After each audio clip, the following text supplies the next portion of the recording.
Hello नमस्कार दोस्तों, कैसे हैं आप लोग। आशा करते हैं आप लोग अच्छे होंगे। देखिए, ये वीडियो स्पेशली उन लोगों के लिए है जो कि पूछ रहे थे कि यूजीसी नेट के लिए जो बेस्ट बुक अलग अलग सब्जेक्ट के लिए क्या क्या होगा। लेकिन यूजीसी नेट में क्या बदलाव हुआ है उसके बारे में सबसे पहले हम बात करने वाले हैं। ठीक है, यूजीसी नेट में बहुत सारे बच्चे को सबसे पहला भ्रम यह है कि अगर वे ओबीसी कैटेगरी से आते हैं, ठीक है, याद रखिएगा, ओबीसी एनसीएल कैटेगरी से या एससी एसटी कैटेगरी से, तो यहाँ पर जो है इनके लिए सीट्स ज़्यादा रिजर्व्ड होता है। पहली बात तो ये अच्छी बात है।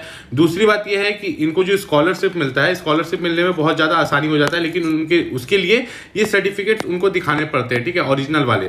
अब ये सर्टिफिकेट में क्या दिक्कत होता है, देखिए हर स्टेट में तो दिक्कत नहीं होता है, किसी किसी स्टेट्स में यहाँ पर दिक्कत होता है। सबसे पहली बात यहाँ पर बात करें तो आप किसी भी स्टेट से हो, मान लो झारखंड से हो, बिहार से हो या यूपी से हो, जब आप यहाँ पर जाति प्रमाण पत्र बनवाते हो, जिसको कि इंग्लिश में कास्ट सर्टिफिकेट बोलते हैं, क्या बोलते हैं, कास्ट सर्टिफिकेट, तो यहाँ पर आप एक गलती मत करना। देखो, जाति बनवाने समय जमीन का कागज लगता है, ठीक है, लैंड रिकॉर्ड लगता है, जमीन का कागज जो रसीद होता है वो लगता है। तो इस चीज का ध्यान रखना कि जो जमीन का कागज दिला रहा है या रसीद दिला रहा है वो आपका हो, ठीक है। कहीं कहीं पर खतियान भी मांगा जाता है, तो जहां पर खतियान मांगा जाता है वहां पर हो सके तो खास महल या दान पत्र जमीन का यहाँ पर जाति प्रमाण पत्र नहीं बनाया जाता है। ऐसे तो ऊपर से ऑर्डर है लेकिन वो लोग नहीं बनाते हैं। तो यहाँ पर गलत कब हो जाता है, ध्यान से समझना। देखो, जब भी आप जाति बनवा रहे हो, ठीक है, अगर आप ओबीसी कैटेगरी से हो या एससी एसटी या ईडब्ल्यूएस कैटेगरी से हो, और जब भी आप जाति बनवा रहे हो तो एक चीज का खास ख्याल रखना है कि जब भी आपका जाति बन रहा है तो उसमें आपका जमीन का कागज अटैच है, ठीक है। याद रखिएगा, आपका जो जमीन का कागज है, रसीद लगता है, वो आपका अटैच है, आपका खतियान जो भी है आपका अटैच है, दूसरे का ना हो। दूसरे का क्यों होता है बताते हैं। मान लीजिए कि एक एग्जांपल हम लेते हैं झारखंड स्टेट का ही, किसका, झारखंड का ही लेते हैं। झारखंड में यहाँ पर बोल दिया गया है कि जिनका दान पत्र जमीन है या खास महल जमीन है, उनका भी यहाँ पर जाति प्रमाण पत्र बनाया जाएगा। लेकिन बहुत सारे ब्लॉक ऑफिस जहाँ पर तहसील से बनता है वो लोग नहीं बनाते हैं। तो यहाँ पर आदमी क्या करता है, दलाल के पास जाता है, दलाल के पास 3 से 4 हज़ार रुपए देके बोलता है कि आप मेरे यहाँ पर जाति प्रमाण पत्र बना दो। तो दलाल क्या करता है, दूसरे के रजिस्ट्री जमीन का कागज को वहां पर ऑनलाइन डाल देता है, ऑनलाइन डालना रहता है, ठीक है, ऑनलाइन डाल देता है और आपका जाति बना देता है, जो कि एक तरह से फ्रॉड हो जाता है। अगर आप पकड़े गए तो यहाँ पर बहुत ज़्यादा दिक्कत होगा, सिर्फ डीबी में रिजेक्ट नहीं होंगे, आपको जेल भी हो सकता है। इस चीज़ का याद रखिएगा, ठीक है। और इस पर जाति पर ज़्यादा क्यों फोकस किया जाता है, क्योंकि इसके कारण आपको कम कटअप जाता है। कटअप क्या जाता है वो भी हम यहाँ पर एक वीडियो अपलोड करेंगे, चिंता मत कीजिएगा। सबसे पहले यहाँ देखें तो 3 तरह का पोस्ट है यहाँ पर, ठीक है। जेआरएफ है, दूसरा है असिस्टेंट प्रोफेसर, ठीक है। जिन बच्चों को नहीं पता, कुछ डाउट था तो मैं बता दूं, असिस्टेंट प्रोफेसर और पीएचडी। तो देखो, अगर आपको यहाँ पर पीएचडी में एडमिशन मिलता है, ठीक है, पीएचडी में अगर एडमिशन मिलता है तो यहाँ पर भी आपको कुछ ना कुछ पैसा यहाँ पर मिलता है, बहुत कम। असिस्टेंट प्रोफेसर बनते हो तब तो कॉलेज में आप असिस्टेंट प्रोफेसर बन गए। लेकिन सबसे मजेदार है यहाँ पर जीआरएफ। कौन सा, जीआरएफ, जूनियर रिसर्च फेलो, सभी को मिलता है, जो जनरल कैटेगरी से हैं, जो ओबीसी से हैं, जो एससी से है, जो एसटी से है। अगर वे कट ऑफ पार करके जीआरएफ ला लेते हैं, मतलब मान के चलो कि आपका जो एग्जाम होता है, ठीक है, ध्यान से समझते हैं। सबसे पहले हम एग्जाम के बारे में ही बात करते हैं, बच्चों यहाँ पर बुक के बारे में पूछ रहे थे। तो देखिए, जो आपका एग्जाम होता है यहाँ पर, तो 2 पेपर होता है, एक होता है पेपर 1, एक होता है पेपर 2। पेपर 1 में 50 क्वेश्चन होते हैं, पेपर 2 में 100 क्वेश्चन होते हैं। हर एक क्वेश्चन 2 मार्क्स का होता है, हर एक क्वेश्चन आपका 2 मार्क्स का होता है। सबसे खुशी की बात है कि यहाँ कोई भी नेगेटिव मार्किंग नहीं होता है, ठीक है। मतलब आप कितना भी क्वेश्चन गलत कर दीजिएगा, आपका नेगेटिव मार्क्स नहीं कटेगा। सबसे अच्छी बात ये होती है इतने बड़े एग्जाम में, ठीक है। इसलिए आप देखते होंगे कि आजकल के प्रोफेसर, मतलब अगर किसी कॉलेज में मान के चलिए कि 5 प्रोफेसर है तो 5 में से 1 या 2 ही प्रोफेसर अच्छा रहता है, बाकी को तो उन लोगों को किसी किसी को नॉलेज भी नहीं रहता है, क्योंकि यहाँ पर कोई नेगेटिव मार्किंग है ही नहीं। एक तरह से मान के चलिए किस लेवल का एग्जाम ये ले रहे हैं, ठीक है। तो यहाँ पर अगर हम देखें तो यहाँ पर अगर देखिएगा, पेपर 1 सबके लिए सेम होता है, ठीक है। आप किसी भी सब्जेक्ट से एग्जाम दे रहे हैं यूजीसी नेट का, पेपर 1 सबके लिए यहाँ पर सेम होता है। तो पेपर 1 में बात करें तो पेपर 1 में जो आपको यहाँ पर क्वेश्चन मिलते हैं, 50 क्वेश्चन, 100 मार्क्स। इसमें आपको पूछा जाता है reasoning ability, reading comprehension, divergent thinking और जनरल अवेयरनेस, ठीक है। यहाँ पर general awareness and general awareness of the candidate. तो यहाँ पर ये सेक्शन से आपका आता है, ये सभी को देना है, ठीक। इसके लिए जो बेस्ट बुक है मैंने डिस्क्रिप्शन में नीचे में लिंक डाल दिया है, जो यहाँ से आप परचेस कर सकते हैं, ठीक है। अब बात करते हैं पेपर 2। पेपर 2 है आपका जो यहाँ पर डोमेन नॉलेज। डोमेन नॉलेज का मतलब क्या है ना, कि मान लो कि कोई बच्चा अगर इंग्लिश ऑनर्स कर रहा है, क्या कर रहा है, इंग्लिश ऑनर्स कर रहा है, फिर इंग्लिश में एमए किया, तो वे यहाँ पर इंग्लिश का ही देगा ना पेपर, यहाँ पर डोमेन नॉलेज में। तो जो सब्जेक्ट आपका होगा पीजी में, मास्टर्स में, उसी सब्जेक्ट से क्वेश्चन यहाँ पर आते हैं, तो उसके लिए भी तो बुक होता होगा, तो उसके लिए भी हम यहाँ पर बुक बताएंगे।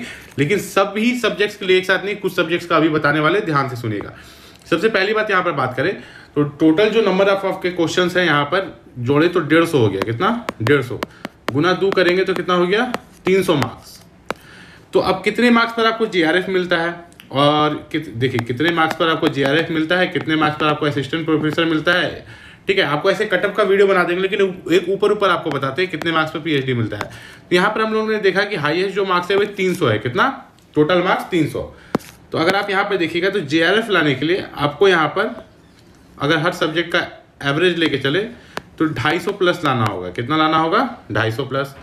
असिस्टेंट प्रोफेसर बनने के लिए आपको 200 के आसपास लाना होगा। पीएचडी करने के लिए आप 100 प्लस लाइएगा, 150 से लेके 200 के बीच में हो जाएगा। ये हुआ मतलब एवरेज सभी पेपर्स के लिए, जितना भी पेपर होता है, आर्ट्स का पेपर, ड्राइंग का पेपर, ठीक है, फिजिक्स, केमिस्ट्री, बायोलॉजी, इंग्लिश, सभी का पेपर, हिस्ट्री, सब पेपर के लिए। किसी पेपर के लिए कम जाता है। अब इसी में मान के चल लो कि अगर जेआरएफ का मान के चलो कि अगर जेआरएफ का यहाँ पर चल गया है कट ऑफ, मान के चलो कि आपका चल गया 200, तो असिस्टेंट प्रोफेसर का चल जाएगा 180, पीएचडी वाला का चल जाएगा 150, ठीक है। तो ऐसे करके ऊपर नीचे यहाँ पर रहता है। सबसे ज़्यादा कट ऑफ जो आपका रहता है वो आपका किसका रहता है? जेआरएफ का सबसे ज़्यादा कट ऑफ रहता है, उसके बाद असिस्टेंट प्रोफेसर, उसके बाद पीएचडी का। अब बुक के बारे में बात करेंगे, उससे पहले यहाँ पर बता देते हैं आपको कि किसी भी तरह का नेगेटिव मार्किंग नहीं रहेगा। जैसा कि मैंने बताया, तो 150 में से आप 150 क्वेश्चन अटेम्प्ट कर सकते हैं, कोई भी दिक्कत आपको नहीं होने वाला। याद रखिएगा, 150 में से 150 क्वेश्चन आप बहुत आसानी से यहाँ पर अटेम्प्ट कर सकते हैं। और बहुत अच्छा से यहाँ पर दिया गया है कि अगर आप ओबीसी कैटेगरी से बिलोंग कर रहे हैं या एससी या एसटी, तो आप अपना कास्ट सर्टिफिकेट जरूर बनवा लें, नहीं तो आपको रिजेक्ट कर दिया जाएगा। आपको जीआरएफ मिलने के बाद भी जीआरएफ नहीं मिलेगा, ठीक है। अब जीआरएफ मिलने का फायदा क्यों होता है? बच्चे यहाँ पर जीआरएफ को लेकर इतना खुश क्यों रहते हैं? उससे पहले हम यहाँ पर बोल दें कि जो भी बच्चे यहाँ पर बुक खरीदना चाहते हैं, ठीक है, तो पेपर 1 के लिए तो सभी के लिए सेम बुक है जो नीचे डिस्क्रिप्शन में दे दिए हैं। पेपर 2 के लिए मैं कुछ सब्जेक्ट का दे रहा हूँ। जैसे कि पेपर 2 के लिए मैं सब्जेक्ट्स आपको बता देता हूँ। आपका इंग्लिश का सब्जेक्ट, ठीक है, फिर साइंस का जितना भी सब्जेक्ट है, फिजिक्स, केमिस्ट्री, बायोलॉजी, सब इसी वीडियो के नीचे में लिंक आपको मिल जाएगा। इंग्लिश का, फिजिक्स, केमिस्ट्री, बायोलॉजी का भी, ठीक है। साथ ही साथ यहाँ पर बात करें तो आपका यूजीसी नेट का लॉ का बुक, लाइब्रेरी साइंस का बुक, यूजीसी नेट का, ठीक है। अब इसके अलावा जो और भी बच्चे हैं जो बुक खरीदना चाहते हैं, आप अपना सब्जेक्ट का नाम नीचे कमेंट करके बताइएगा। नेक्स्ट वीडियो में उन बच्चों का भी यहाँ पर मैं कंप्लीट कर दूंगा, ठीक है। नेक्स्ट वीडियो में अगर बात करें तो उन बच्चों का भी यहाँ पर हम कंप्लीट कर देंगे। यहाँ पर मैंने इतना सेव करके रख लिया है कि हाँ, इन बच्चों का बुक मैंने बता दिया है। नीचे डिस्क्रिप्शन में लिंक भी दे दिया है। अमेजॉन, फ्लिपकार्ट से बेस्ट बुक, ऐसा नहीं कि कोई भी बुक उठा के दे दिए, नहीं। जिस बुक को पढ़ के बच्चे पास किए हैं यूजीसी नेट में, यहाँ पर जीआरएफ ले चुके हैं। अभी जीआरएफ लेने का पता है फायदा क्या होता है कि आपको पर मंथ 35,000 मिलता है। 35,000 सालाना नहीं, महीना में। कब? महीना में, ठीक है। आप ऐसे जोड़ के देखिएगा तो अगर आप 30,000 भी जोड़े, ठीक है, मान लीजिए 5,000 का खर्चा हो जाता है, 30,000 भी जोड़िएगा तो आप यहाँ पर अगर मोटा मोटी जोड़िएगा तो कितना हो जाएगा? 1 2 3 4, मतलब 3,60,000 रुपया सालाना, ठीक है। 3,60,000 रुपया सालाना। 35,000 में तो हम 5,000 छोड़ ही दिए। और जीआरएफ कंप्लीट करने के लिए जो है मिनिमम आपको 3 साल का समय दिया जाता है, मैक्सिमम शायद 7 साल का समय। तो इतना समय तक आपको यहाँ पर ये पैसा मिलते रहता है। 35,000 रुपये पर मंथ या 3,60,000 रुपये सालाना। ये 5,000 को हम नहीं जोड़े हैं, 5,000 आपका खर्चा समझ के छोड़ दिए, ठीक है। तो याद रखिएगा, जितने भी बच्चे यहाँ पर बुक खरीदना चाहते हैं तो नीचे मैंने डिस्क्रिप्शन में लिंक दे दिया है। और एक दिक्कत होता है बच्चों को अपीयरिंग लेके, ठीक है, कि जो बच्चे अपीयरिंग कैंडिडेट है उनको देखिए, अगर आप जनरल से हैं, ठीक है, तो आपको यहाँ पर जो है 55% मार्क्स आपको अपना लाना होगा मास्टर्स डिग्री में, ठीक। अगर आप रिजर्व कैटेगरी से, मतलब ओबीसी, एससी, एसटी या किसी भी रिजर्व कैटेगरी से, तो आपको 50% मार्क्स लाना होगा अपना मास्टर्स डिग्री में। इसके अलावा भी कोई दिक्कत है तो आप नीचे कमेंट कीजिए। और बुक का जितना भी लिंक है, जो भी बुक था पेपर 1, पेपर 2 का, तो नीचे दे दिए। पेपर 2 का यहाँ पर कुछ ही बुक बताया जिसका हम नाम ले लेते हैं, English, physics, chemistry, biology, law का और लाइब्रेरी साइंस का। बाकी का बुक अगर आपको जानना है तो अपना सब्जेक्ट का नाम नीचे कमेंट कर सकते हैं। मिलते हैं अगले वीडियो में, तब तक के लिए नमस्कार।